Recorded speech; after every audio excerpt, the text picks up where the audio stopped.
It's, it is Tuesday, and this is Trekland HQ, still in the remodeling edition, and we are live. Hey, Vic Fontaine will live forever, Pallie. R.I.P.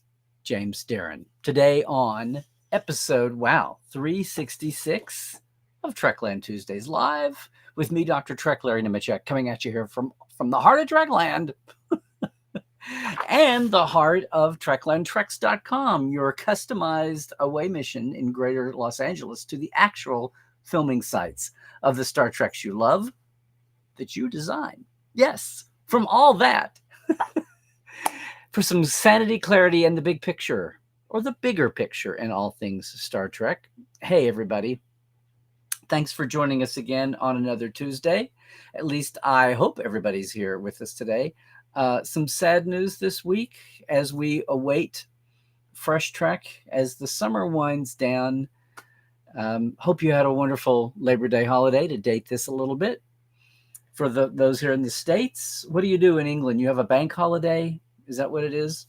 Same time we have Labor Day.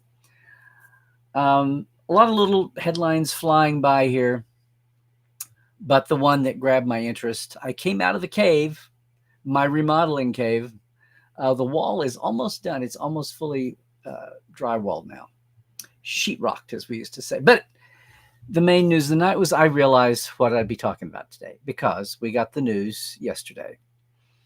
Released by his son, Jim Murray, who is a reporter, longtime reporter for ET, now with Access Hollywood, I think, that his dad, our very own James Darren, Jimmy Darren, to those who appreciate those things, passed away at 88. An incredibly wonderful long life. And if you just saw him with Dominic and Connor's show, the first incarnation, about a year and a half ago, he looked swell. He looked great. Had the whole world on his plate. And it's one of those cases where, age. Apparently, his son announced that Jimmy needed an aortic replacement, a heart hose, and they deemed him not stable enough to be able to take it, sadly. So to withstand the shock of that severe surgery. And so that was pretty much, you can understand what was going on there. So hopefully that meant that they had time to get things in order. But what it meant for us was that we have enjoyed him so long. And I tweeted this yesterday. And I should say, before I jump in, that if you're joining me today as a newcomer, if you're a newbie to TTL, I want to welcome everybody today. A little bit more somber, but hopefully we'll have a smile or two here today. But I do this every week at Tuesdays about this time. We've got all kinds of regulars there in the chat. You should jump in. Just remember, if you're coming to us from Facebook, you're only going to see the Facebook comments. If you're here from YouTube, yay, thank you, like and subscribe. And remember, we're Super Chat. Love to answer anything where you've crossed my palm with silver. But if you're on YouTube or Twitch, you're going to see all the comments from all the platforms, just as a reminder. So I love it when everybody is gradually migrating over to YouTube.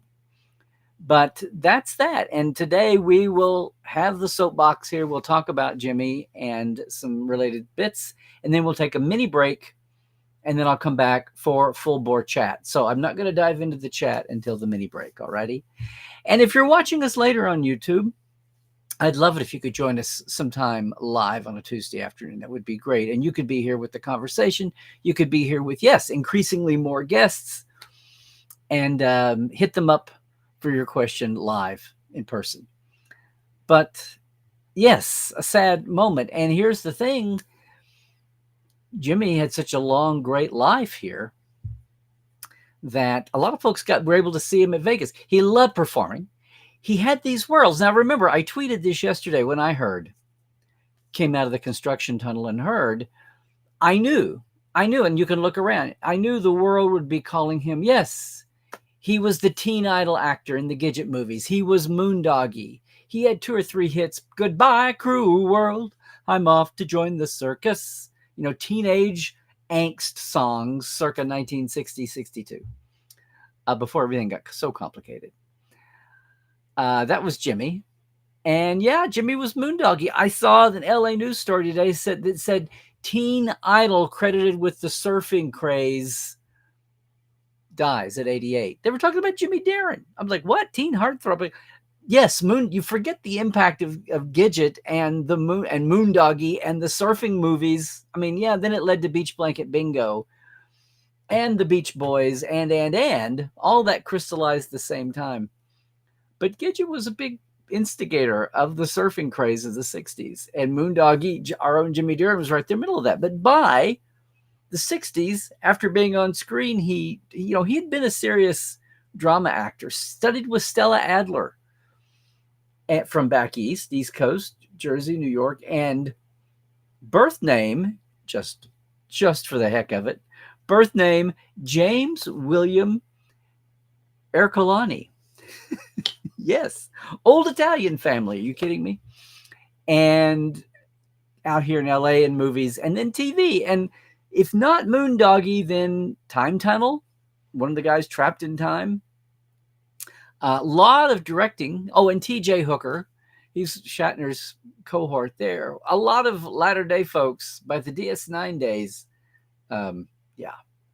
Remember that. But it all started with Gidget. I knew the world, though, was going to say Teen Idol, Moondoggy, and you'd be lucky if they mentioned anything else. You'd be lucky if they mentioned Time Tunnel and T.J. Hooker. And Vic Fontaine and DS9 were not going to be high up on the mainstream media's remembrance list.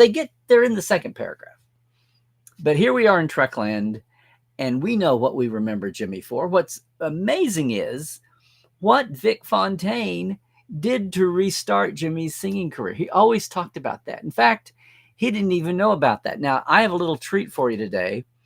One of the things that, Jimmy's one of those that I had no connection or clue about him until basically the show till DS9 was over and we got into the post years and the fallow years for Trek, because within a couple of years, Voyager was gone, and then there was Little Enterprise, and then it was gone. And those aught years was the singing. The Vic Fontaine character really led Jimmy back to what he loved, which was the standards that they sang when they were young. Yeah. Even his teen idol bits weren't all that hardcore. He was right there adjacent to the great. He knew Dean, he knew Frank. That's what gave Vic Fontaine such authenticity, Pallie. And he stepped back into that. It was his success and enjoyment playing Vic Fontaine that made him remember after, the years of the aging actor who turned to directing, and he had a ton of TV directing credits. But and that's what he was doing about the time that Ira and the DS9 game came calling. Let me read you something that was never published. Ira wrote this for a piece about Jimmy for one of his CDs that was released. Because here's the funny thing. All through the aughts and the teens here in the last 15, 20 years, Jimmy Darren would call me randomly when he had a new CD coming out. He was so proud because we have a 20-piece orchestra and yada yada. And if you were lucky enough to see him sing in public, especially with a big orchestra, but even with the radio, with a DJ track, with a tape, because that's all he needed. It's like when you see the Rat Pack with a fuller orchestra, or you see anybody, it always enhances the moment, but the performers that don't need that to sell it to you and give you an evening to remember. And that was Jimmy. And so as a performance, as an audience member, if you were lucky enough to see him at Trek Vegas, at some other locations over the years, do that. And then for years, he would go out and sell. You didn't have to be a Vic Fontaine DS9 fan to appreciate Jimmy singing standards and being one of the last to go do that after we lost so many of them over the years. Dean and Frank, but on down to Al Martino and on down and on down.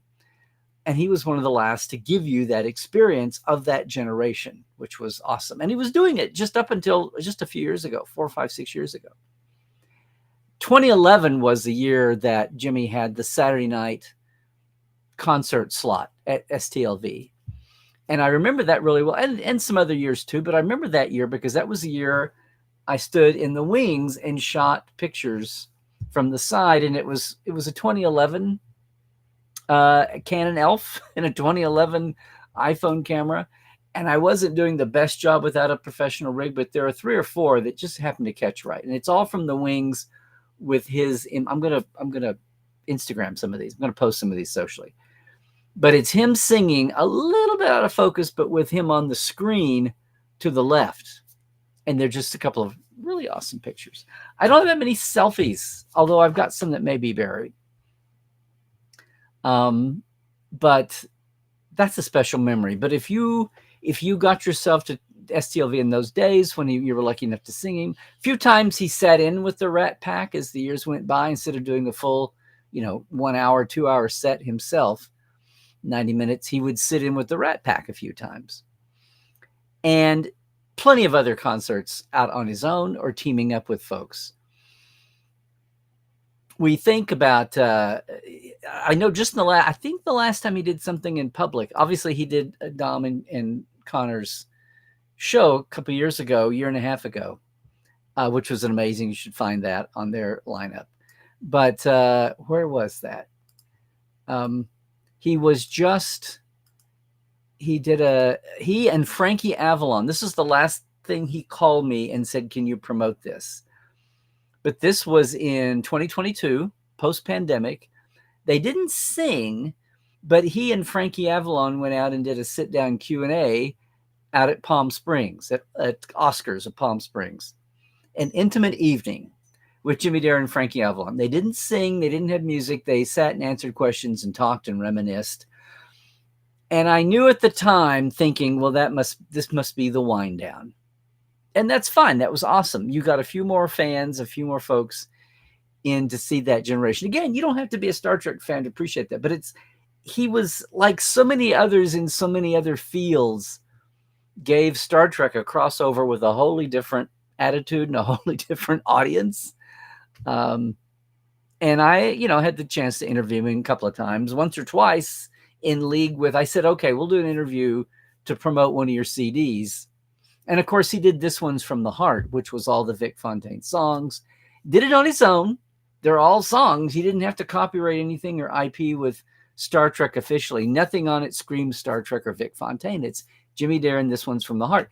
But he's in his tux, and there's kind of a gauzy Las Vegas lounge stage behind him. And you know exactly what he's evoking. Of course, when you're writing the liner notes, you can talk about anything.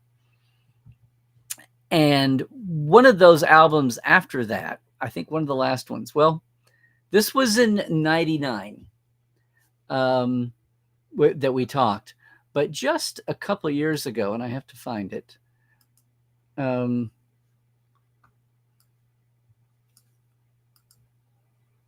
That's that. Hey, we're live. We're live. Give me just a second.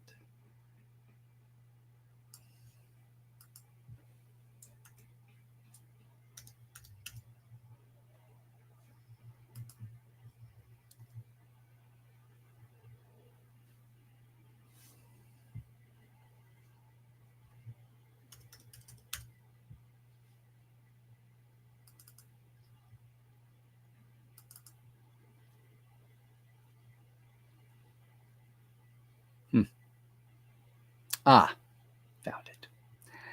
The Coolest Guy in the Room. This was a little piece, a little one-page liner that Ira wrote for Jimmy for one of his later albums to promote it, and it was never used. So I'm going to share it with you right now. The Coolest Guy in the Room. It started with Ocean's 11, the original, with Frank and Dean and Sammy in Divorce suits. Even as a kid, this is Ira talking, even as a kid, I knew that whenever Frank and company showed up, they were the coolest guys in the room.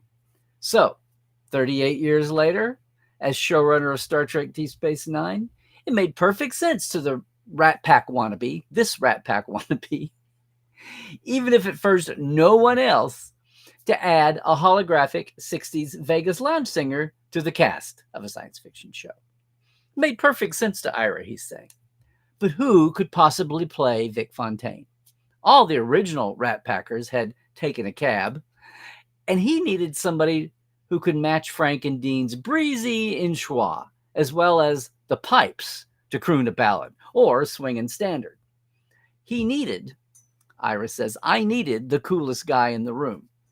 But the singers we auditioned couldn't really act, and the actors we got couldn't really sing. And then at a public event, I think it was this Hollywood signing show. At a public event, I saw James Darren. I didn't speak to him, but I watched him. I saw up close his effortless charm. He was the coolest guy in the room, and it was a big room. Best of all, I knew he could act, and I knew he could sing. Only trouble was, Jimmy didn't want to play a singer. He didn't even want to read the script. Talk about agita. Lucky for us, Evie, Jimmy's wife, convinced him to skim a few pages. Next thing we heard is he'd come to Paramount to meet, but he would not audition. It's an actor thing. We weren't quite sure if that would work. You always want to see the performer play the part before you hire them. But all Jimmy had to do was walk in and be himself. Within minutes, we all knew we'd found Vic Fontaine, the coolest guy in the room. Now, he tells a little bit more about this story in detail in the DS9 Companion that's making the rounds now as a memorial. It's funny. But Ira goes on here to say, whenever I could, I'd walk over to Vic's lounge on stage 7 to watch Jimmy do his thing. It was always a blast. But it was a TV show, and that's how Vic's songs were shot, with lots of stops and starts. It didn't really prepare me to see Jimmy live in 2005 before a packed house backed by a 16-piece band. There's nothing quite like it. The current of electricity in the air, the energy, the anticipation, and ultimately, the sweet moment of release when the drummer's hi-hat and the band kicks in. The crowd erupts as James Darren takes the stage. It was epic. So, when Jimmy told me he'd unearthed a soundboard recording of the show, I couldn't wait to relive that night. The 2005 show, Found Lost Recording, was what Jimmy was so excited to get out and promote years and years and years later. And Ira is talking about how excited that made him. And he finishes by saying, I won't lie, it's not quite the same as being there, but it's close. Damn close. And of course, you can get away with that when you're the coolest guy in the room. Anyway, I wanted to share that. That was Ira's thoughts about it. I have one story. I didn't know Jimmy really well until the years when he would call me constantly to, hey, can you put in a little blurb? Can you get out the word that we've got a new CD coming? We've got a new thing that I'm going to do a show. Hey, I'm going to do a show in Vegas. I'm excited. I'm going to do a show in Des Moines. I've got 2 or 3 lined up in the earlier years right after DS9 when he first jumped back into this. Once or twice he said, yeah, I'm getting people calling me to direct, but I think I'm done with that. Directing was, what aging actors do when they age out of the demo that they first appeared in, unless they're very, very lucky or they have an agent manager that works overtime. We see that happen all the time. And then sometimes folks are lucky and they get a second honeymoon. They get a second shot at the apple. And that's what happened to Jimmy. Yeah, he had his acting gigs. He did some movies. He had bits and pieces over the years, aside from, the biggies, TJ Hooker. Time Travel, Time Tunnel was only 1 season, but it was Irvin Allen and it was so memorable. TJ he had 8 years with Shatner, and TJ Hooker is where he started to direct and got the actor that is around for a while and moves in and Shatner had done the same thing. He got the chance to direct and did. So that's really where his second career, and that paid the bills. I thought for half a second that Jimmy had directed some like DS9s or something, Voyagers, the aughts, later 90s shows. But no, never directed a Star Trek, did plenty of others though. By that time, he had segued back onto stage and back with a mic in his hand, crooning and turning out the standards, and we all loved it. And we all loved it. In fact, one of the times I specifically remember, the second Destination Star Trek, when the European company had the license for licensed conventions in Europe, and that's gone now. But when Destination Star Trek had its second show in London, second show overall, I was lucky enough to be a guest and went over, and Jimmy was there, not with the Rat Pack. Enterprise Blues Band played on a Friday night at an adjacent. It was in the big convention hall center there in the East Docks, the Excel Center. And then very nearby was an old brick tavern bar pub, not bigger than a pub, big, nightclub type place, old brick. And it was big enough to handle some night entertainment. So one night, Enterprise Blues Band was booked into play. And the second night was Jimmy with a small combo live. Had everybody spellbound, as of course, did all the DS9 songs, including, The Way You Look Tonight, of course. And we were all having a blast, having fun. I was taking shots and pictures. And after a while, they took a break, But after a while, after half an hour or so, there was this one young, I say in her 20s, one young fan who seemed to be by herself, or maybe she was with friends. I don't know. But she worked her way up to the front of the very simple stage. It was just a platform stage, 18, 24-inch level. And there was barely, it's Europe. It wasn't exactly the Rathskeller, but, it was 2 or 3 feet from the edge of that lip to where the first folks were standing. And some people were dancing. A lot of people were singing. It was Jimmy's American Standard set. There wasn't wild dancing.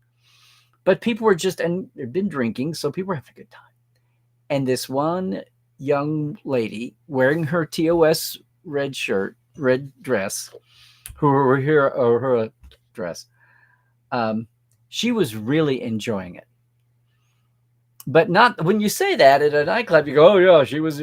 No, she was up front singing with the band, singing with Jimmy and the band. She was like lost, like song after song. After a while, I noticed it. Song after song after song. She didn't go away. She didn't get tired. She was just loving, because how often do you hear the standards, played live with even the hint of a live band with somebody of that talent? So it was a magic night. And if that was your groove, if you really loved that music, which apparently she did, she knew the words to everything. And she was singing. She wasn't mouthing the words. She was, and she wasn't in a drunken stupor because they weren't that good. She was just enjoying it.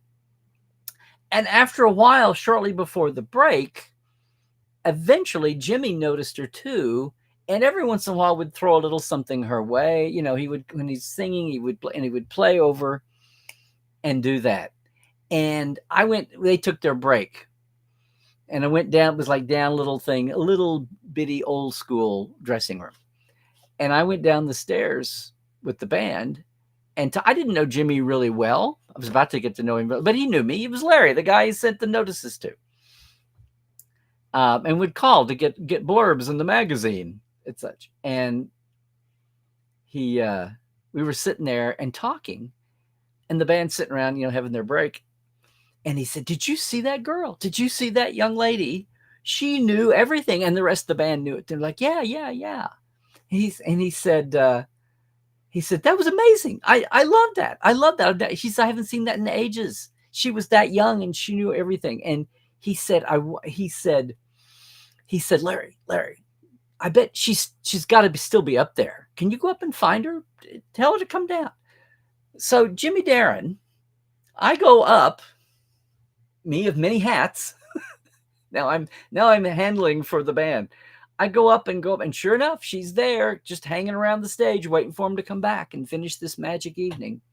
Found out her name was Heather. She was from Brazil.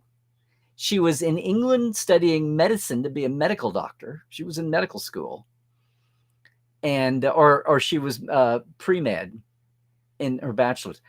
And I said, we talked for a second, and I said, Heather, I said, you must enjoy the Great American Songbook, the standards. She was like, oh yeah, this is amazing. This is amazing. And I said, well, they couldn't help but notice you. Would you like to come down and meet Jimmy? And she was just like, are you kidding me? So we, in her red Uhura dress, and we went down, and she sat. And then the other half of the equation is, did she go goo goo gaga? No, she did not. She held it together. She was excited and thrilled, but she was the best kind of fan. And after that, they launched into a discussion. I mean, the band was there too, but she, and it was not I'm going to go up and cling to you, sir. I mean, Jimmy was in his, 60s and she's in her 20s. But it was as much of a love affair between a fan and a performer as you could have, and the thing that was performed, the music and the songs in that era. And they just talked, and they talked about songs. They talked about why she's there. I'm sure it was her parents. I don't remember now. But it was just a magic evening, and I had almost a dead phone, but I got one picture of the two of them. No pictures with me and Jimmy, of course. But I got a picture of the two of them that I sent to her later. And this is what, 2013, 2014? Anyway, it just tickled me so much to witness all that. And to have a small part and have, I mean, they didn't totally need me. They would have sent somebody else up to go find her. But I did not mind doing it because it was just a little magical moment. And she enjoyed it. I'm sure she's back in England. It's been almost 10 years. It was 2014, I think. It's been about 10 years. And I kept up with her a little bit over time because some of the news coming out of Brazil wasn't great for a while. But she is still in medicine, is still studying in a postdoc now. But I'll never forget that night. What I won't forget most of all is the smile on her face and the shock and just the pure enjoyment. But what I also will never forget is the graciousness of Jimmy Darren. To have noticed that, to have been so tickled by seeing her there and enjoying the whole crowd. It was a great night. Great. What a band, what a show, what a crowd, what a night.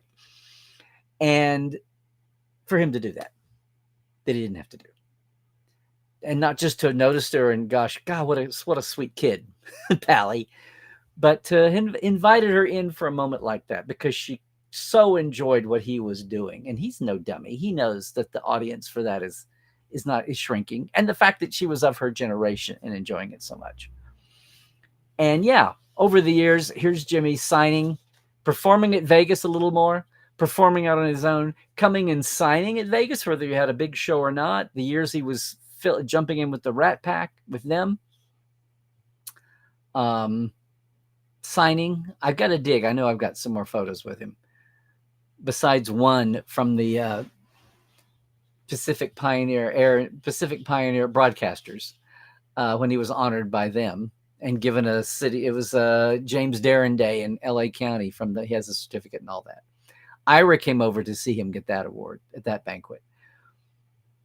But of all the times and all the little moments and all the, Larry, can you get this blurb in? Can you, I'm so excited about this, man.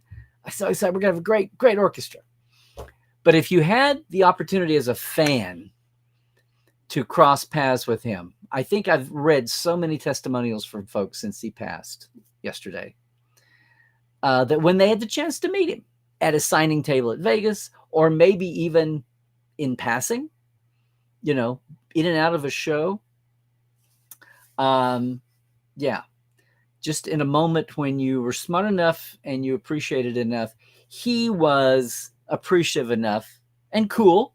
Ira was right. He was the coolest guy in the room, but cool enough to, not get mobbed, but to be so laid back that he could accept fans coming up, and give them a moment, because he sincerely believed that. He sincerely enjoyed. And I think that comes from the same place where Dee was, because they were later in their career probably thinking, well, my performing, the days of anyone knowing my face are long gone, much less appreciating I'm doing. Even if I'm working, it's something that I'm not front and center. And to have a renaissance period in your life where you're given that chance, of course, you're backing it up. You're doing the thing. You're not slinking by, but to be given the chance and then to be able to prove on it, and then to see so many appreciative people, a whole new generation who had nothing to do with Moondoggy, or it's their kids or their grandkids. Those are one of those success stories that you love, but most of all, he was just such a good guy. You read all the testimonials. I've seen so many folks talk, Nana and on up and down the line, just talking about what a class act. Ira, obviously, but what a class act, what a class guy.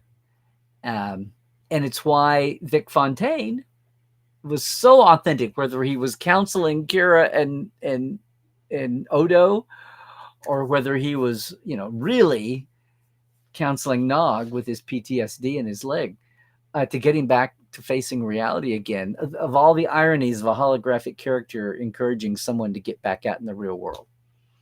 Just what a memorable character. What a memorable finale moment. I was there watching that scene be filmed, something I'll never forget. Taking part in some of the gags. Steve Oster, the line producers, drag song they did at the end of lunch break to get everybody in a good mood to come back. What a great, I almost the last of an era, but the fact that we had him so long and so vibrantly with us and making so many people happy and introducing a generation, or at least a half a generation, to the Great American Songbook, to that Vegas beat, the beat that the Rat Pack now riffs on and enjoys emulating. Yeah. So yes, the rest of the world's going to moondoggy it, and the rest of the world's going to mic a Goodbye Cruel World and Gidget it and surf it. And then the clued in world is going to say, Time Tunnel, DJ Hooker. But we know all of that and more. So, yeah. R.I.P. Jimmy. Someone said, I think Trek Core, someone said, we're going to leave the holodeck will always be running with Vic in our hearts. And that's true. That's a great sentiment. And yeah. So, gang, do any of you have a Jimmy Darren moment, story, favorite moment on screen, but even more so, did you ever get to see him live and in person? Because it was a trip. It was a trip. I think I remembered thinking at the time, this is just a slice of life that we're not going to be privileged and entitled to carry around live with us much longer. So enjoy the hell out of this right now while you can. It's amazing. It's amazing. So yeah.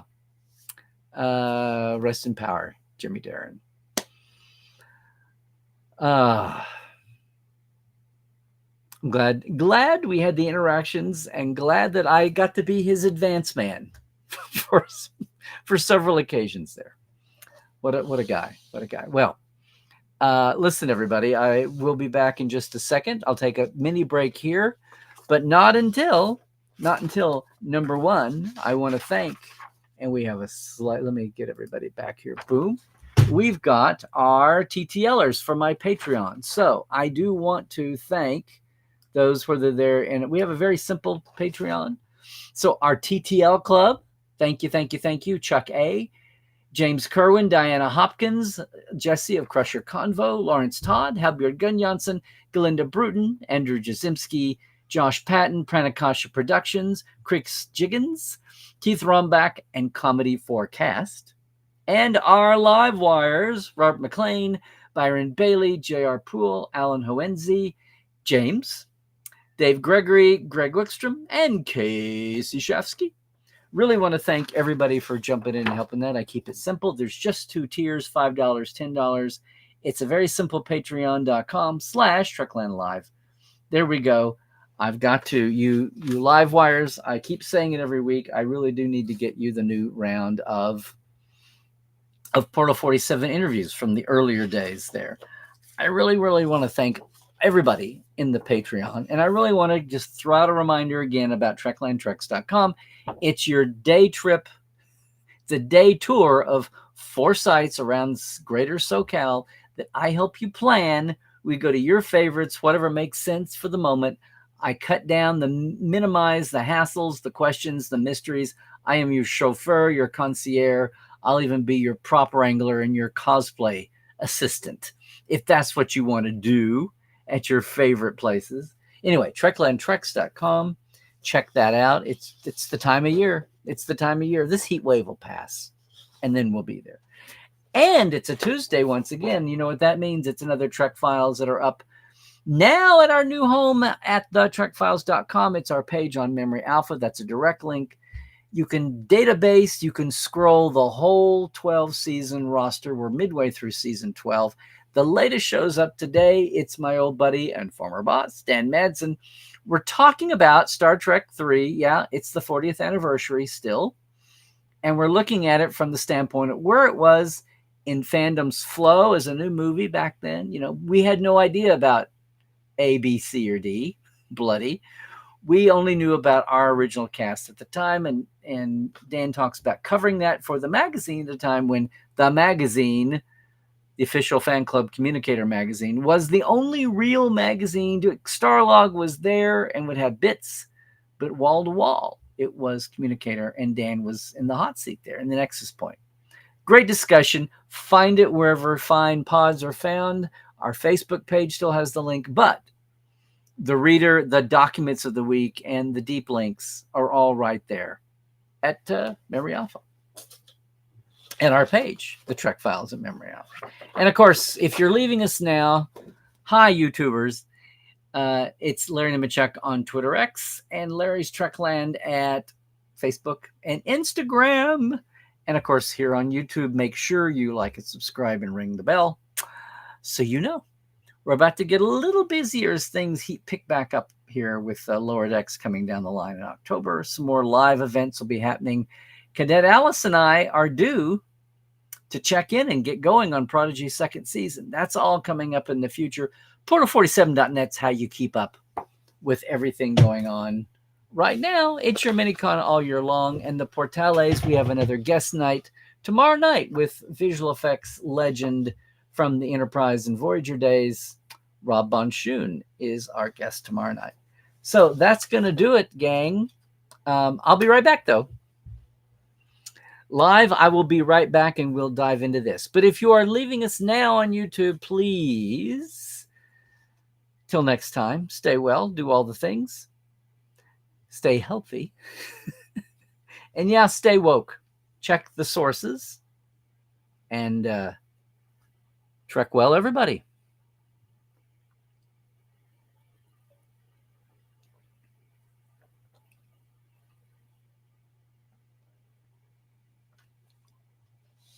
Oh, I needed that. Okay. Break time over. Here's the back scroll moment. Yep.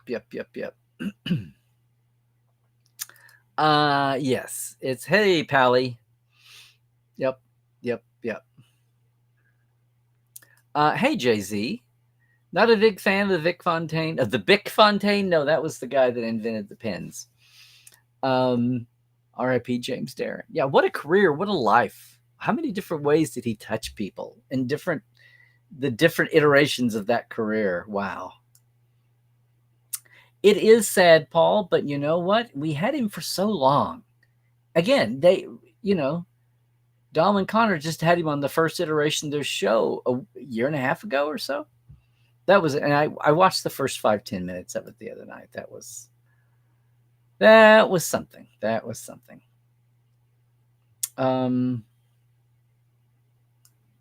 Yeah, exactly, Cairo.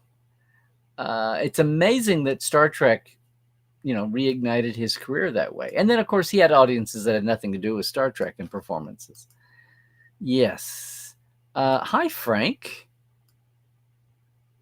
Frank, are we acquainted? Is this your first time with us? If it's not, then apologies. It's glad to see you again, but glad to have you here. In any case, he was such a laid back guy, so unassuming, and sharing. Just like my story there with Heather. A short bit live. Well, that would have been memorable. It's memorable that you saw Avery live now.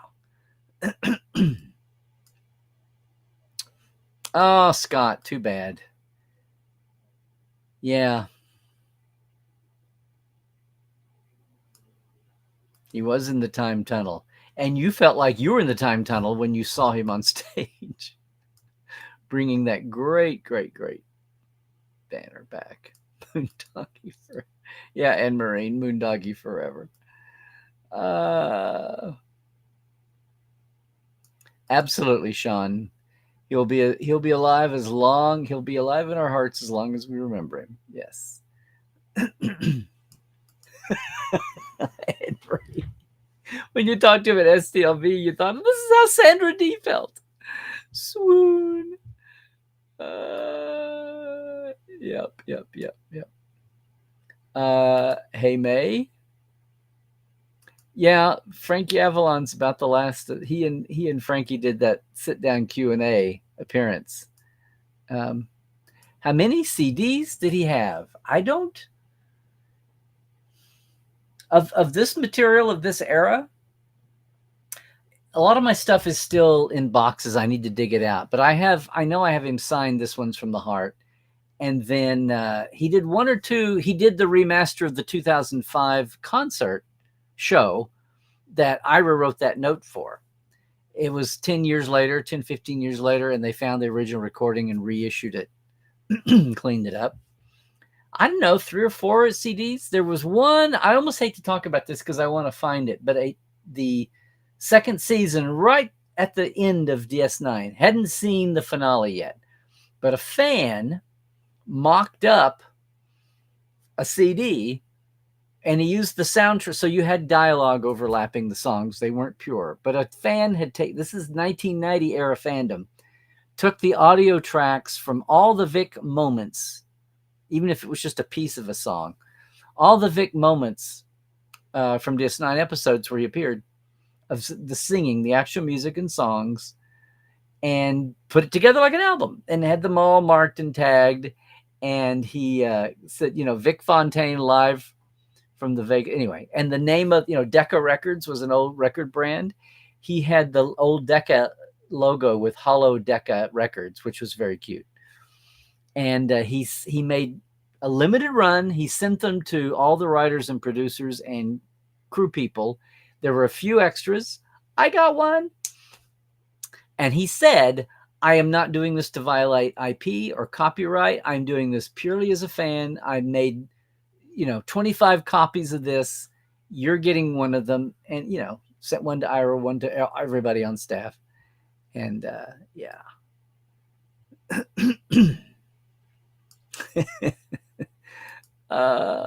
But that's a treasure. And I love that. I don't even know how much it would be now. It's, what are coming up on 25 years? Yeah, Anne Marie, you're a moondoggy girl. Yeah. Hey, Rashid. Hi. Hope things are good across the pond. Yeah, despite our news about Jimmy Darren. Yes. This year, in the retooling of things, they called the bar with the food was called Vic's, not Jimmy's. And yeah, the stage was the lounge, and now this happens. Yes. You regret not getting his signed, flimsy James Darren animated photo for your Gleason relatives. Oh, the honeymooners. Yeah. And he was what'd they call, what was his name on the Flintstones? Yeah. Well, that's the way so many folks. Hey, Monson B1. Hi, coming over from Twitch, by the way. Come on over and at least subscribe on YouTube if you get a chance, would you? Oh, there you go. You watched Only a Paper Moon today in his honor.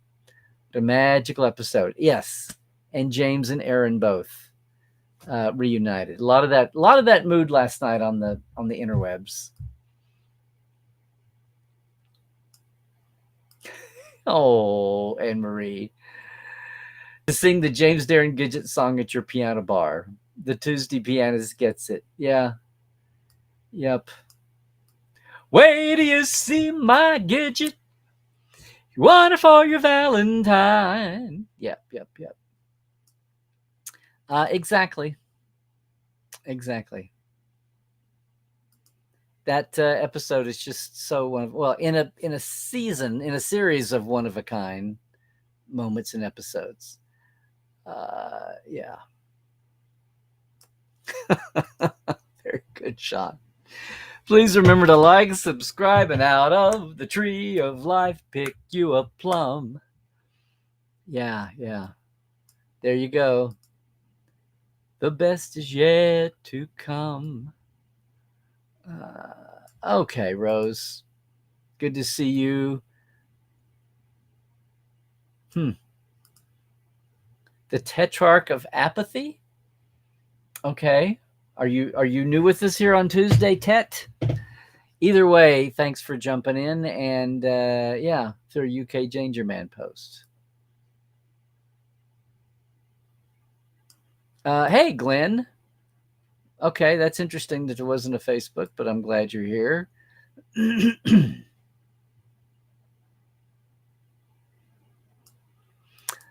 Well put, Sean.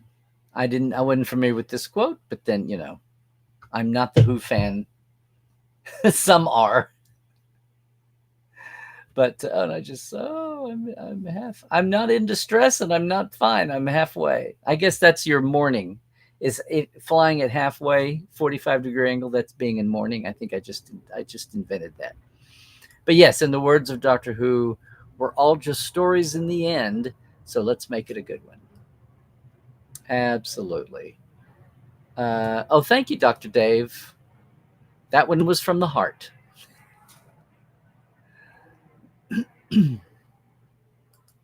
He'll always be the guy who was on stage with Frankie as a boy.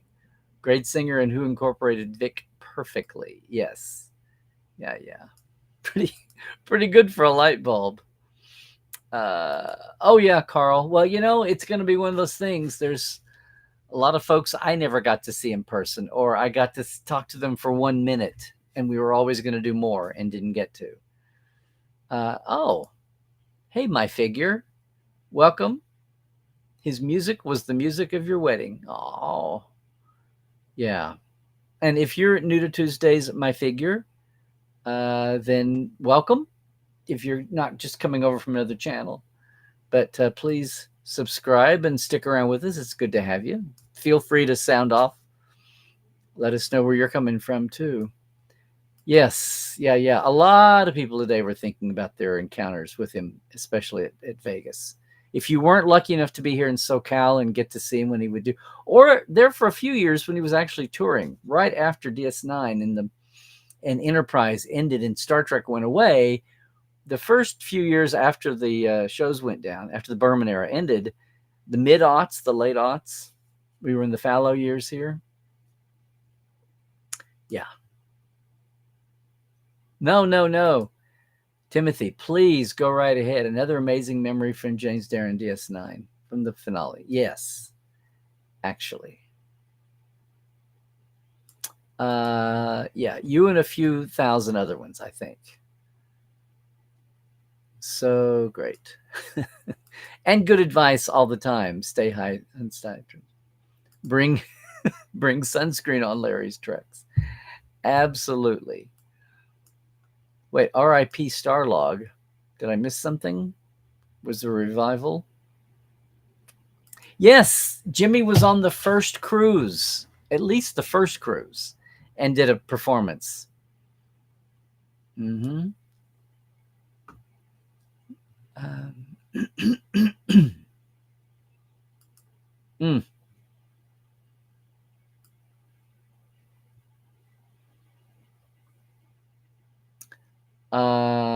Yeah. Hey, Willie. Yes, we're all talking about that. Oh, see, those are the moments that you'll always remember, right? When he came by your table. There you go. You got them all lined up, Glenn. Moondoggy, Tony Newman, Time Tunnel, Jim Corrigan, LAPD, TJ Hooker, and of course, Vic Fontaine.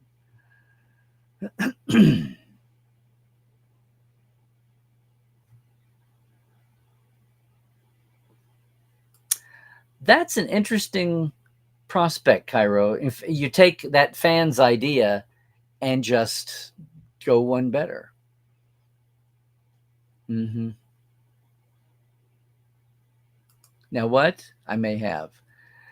The fan theory that Vic in their universe that we saw, double barrels, Didn't recognize his name because it was actually Felix, and Felix used his own image to make Vic.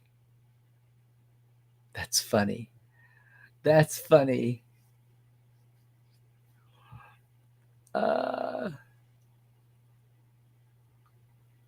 14 albums from 1960 to 2019.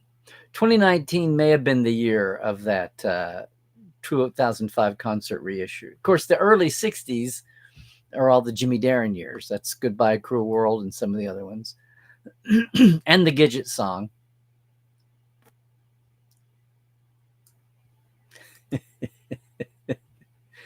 He auditioned in the Brill Building for Drama School, and it was parodied as the Trill Building in Far Beyond the Stars. No, I didn't. Oh, okay, Dave, my pleasure. My pleasure. For you lifers from, where are we up there? Oh, it's in the back. From Life Support Live Years.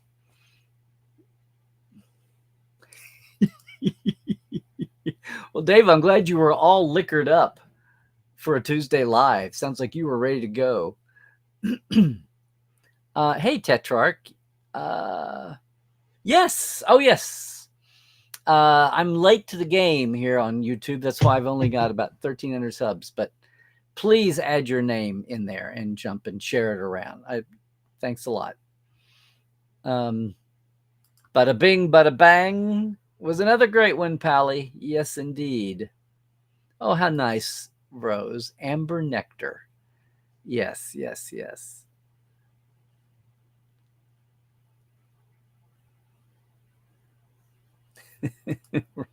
Right. Oh, I thank you, May. That's very sweet of you. Thank you. I'm going to get back to that threshold where I can withdraw this money eventually. Yeah. Same thing. That's just one of the sweetest close-up story memories I've had with any celebrity, any actor like that. And being in a place to help make it happen was really sweet too. And the fact that it was in London it wasn't just another Vegas story, although those are fine too. The fact you had to go downstairs to their dressing room, it was so old school European.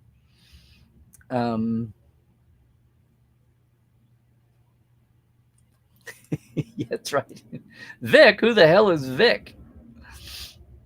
Hey, Sarge, howdy. You probably figured out we were talking about Jimmy Darren. Oh, Rose. Okay. That's right. Main viewer's just around the corner, isn't it? Yes. Well, we all were. Yeah, Cairo, raise your cup to Jimmy and Vic and take a sip. Oh, you're in COVID right now. You're not the only one. I've had random friends. They're all vaccinated. The symptoms are minor, but it's not going away. It'll be like the flu, only we don't know all the ramifications of what long COVID could be.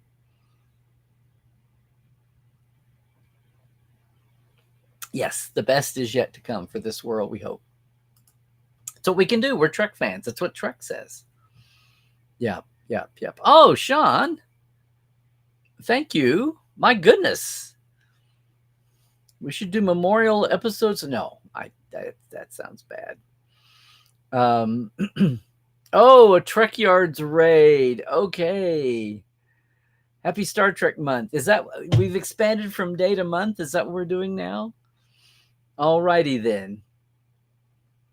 Thank you for coming by, though, Donnie. Even if you are coming over from Trek Yards.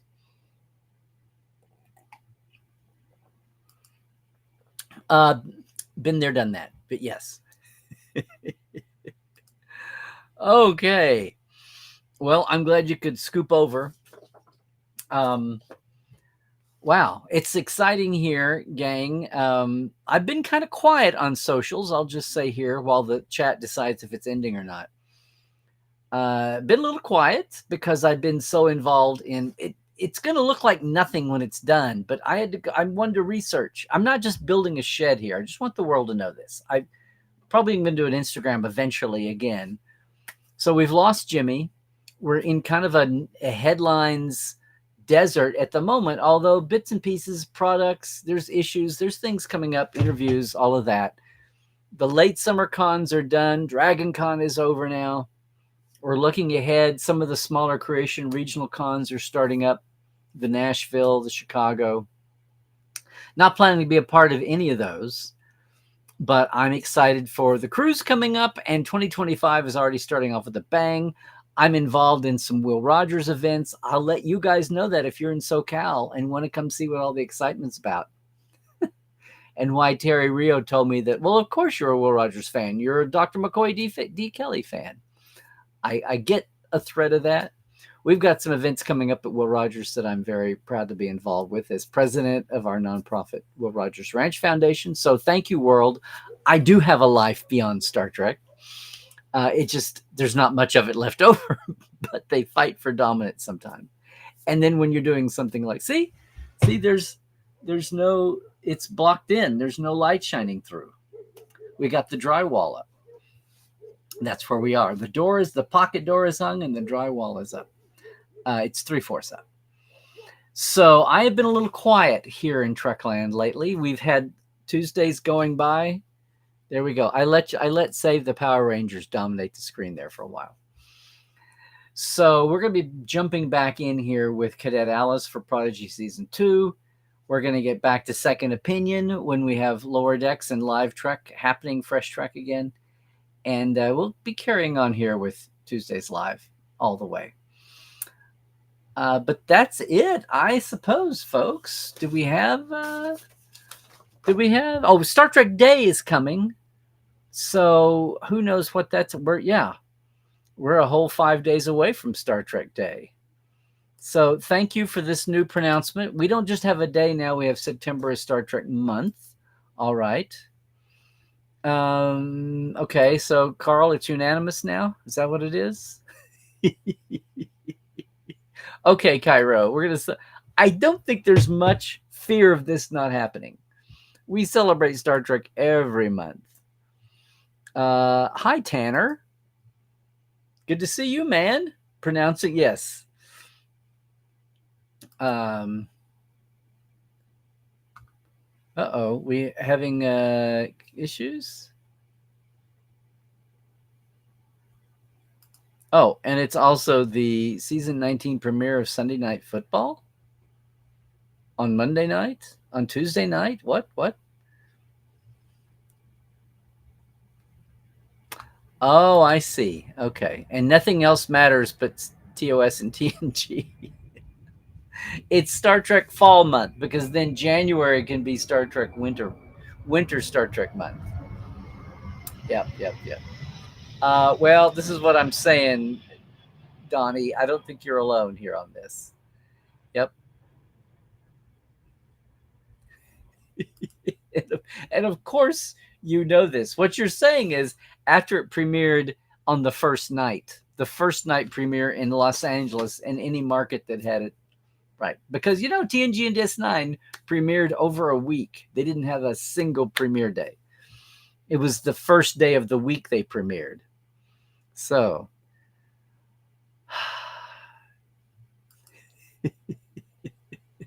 7 of 9 day. Well, see, the beauty in having two cultural calendar systems like that, shorthand, is that we have 2 days now for 7 of 9 day.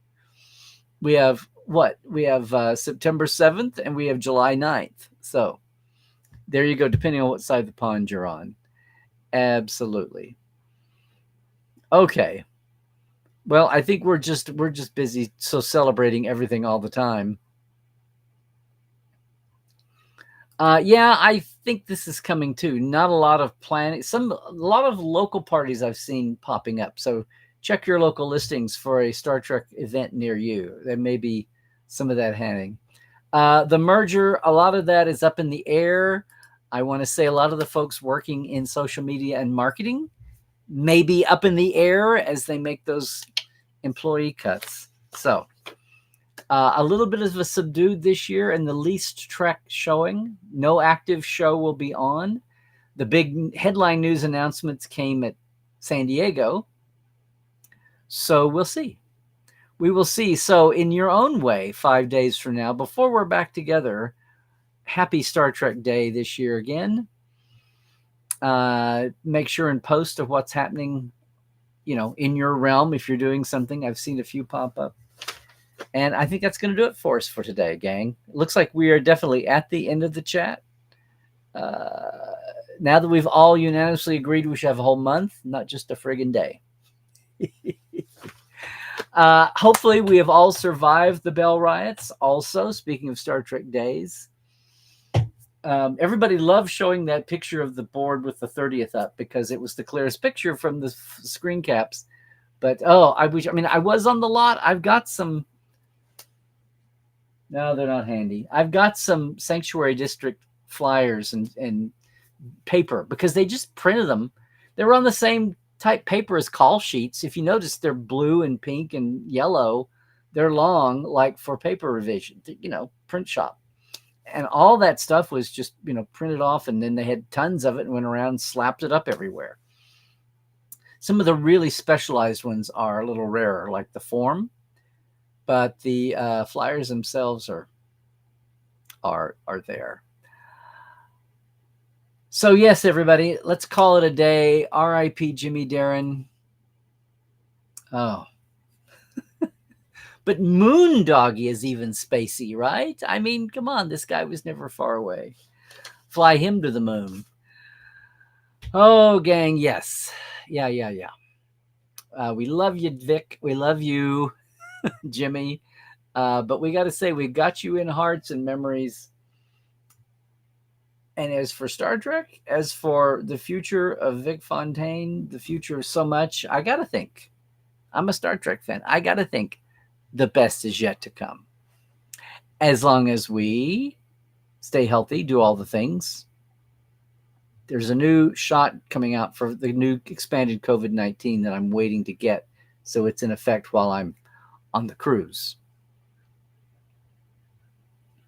And stay woke. Check the sources. It's getting thick out there. And Trek well, everybody. We'll see you next time.